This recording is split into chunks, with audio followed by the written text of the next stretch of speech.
That story might not make it into the final edit. We'll see how we go, but it's Please true. keep it. It happens. It happens.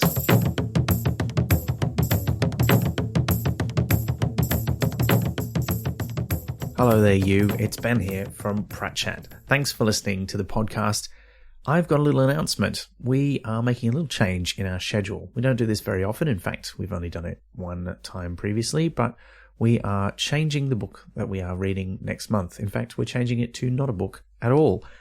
If you've listened to our previous episode, Pratt Chat 44, you'll know that we plan to read next The Long War, the second book in the Long Earth series. It is one of Pratchett's very longest books, as it turns out, 500 pages in the edition I've got at home. And for that reason, and for a few others, not least, we've had another lockdown here in Melbourne the last few weeks, which we're just sort of coming out of now. And we're preparing for our live mini episode at the Lost Con in July. So we decided we'd give ourselves and all of you a little bit longer to read this very long book, The Long War. So we'll be doing The Long War in August instead of July, and to take its place, we're going to do something a little shorter. In fact, quite a bit shorter. We're going to read another of Terry's short stories, not a Discworld one this time, but rather we're going to embrace the Australian tradition of Christmas in July.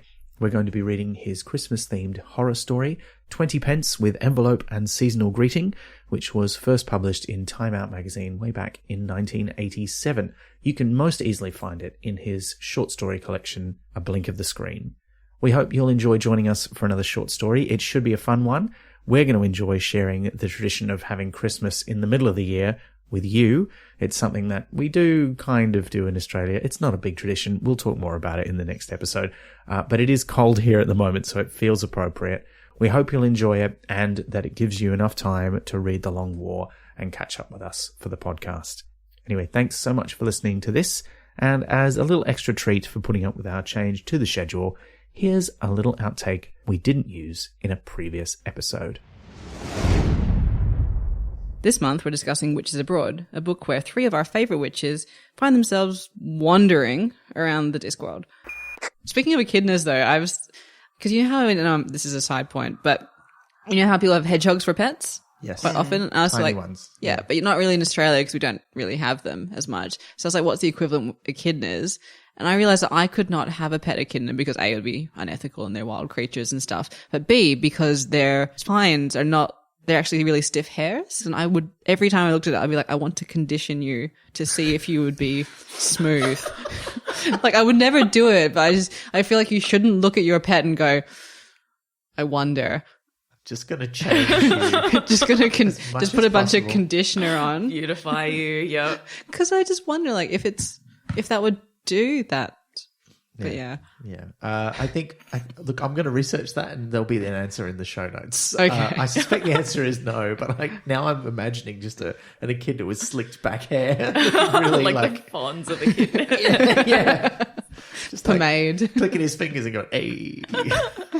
Or, you know, with the crimping going on. Just take it a bit You further. could do a lot of different things Yes. now that we know that they're hairs and not actual spikes. Yeah, absolutely. So I once went to a hedgehog cafe. Sorry, this is completely off I did topic. this. So And I dropped the hedgehog. No. Yeah, back into the box, and then it rolled up into a ball and I left it alone. So if it rolled up into a ball, that implies it's okay. It's just grumpy.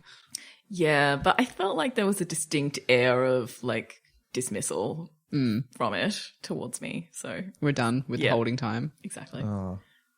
They're tiny little creatures. I used to follow one on Vine. I thought you were going to say I used to follow one like down the street. No. When I had a Vine, if listeners, if you don't remember Vine, it was like the Twitter for videos, and you'd make short, like I think it was up to about 6-second videos that would loop. And I didn't follow very many accounts, but I absolutely followed one. I think it was called Maturo the hedgehog, and he was this tiny little hedgehog just having cool little adventures, and they just film him like crawling into a teacup or going for a walk across the lawn. Playing with tiny toys. It was the cutest thing I've ever seen. And that hedgehog makes more than me per year, probably. Well, not now Vine is gone. He's probably moved to Instagram. Yeah, he's an influencer somewhere. Yeah. An influencer. Yeah, he's probably being sent free sources of milk all the time. So let's just mention our milk brand on the...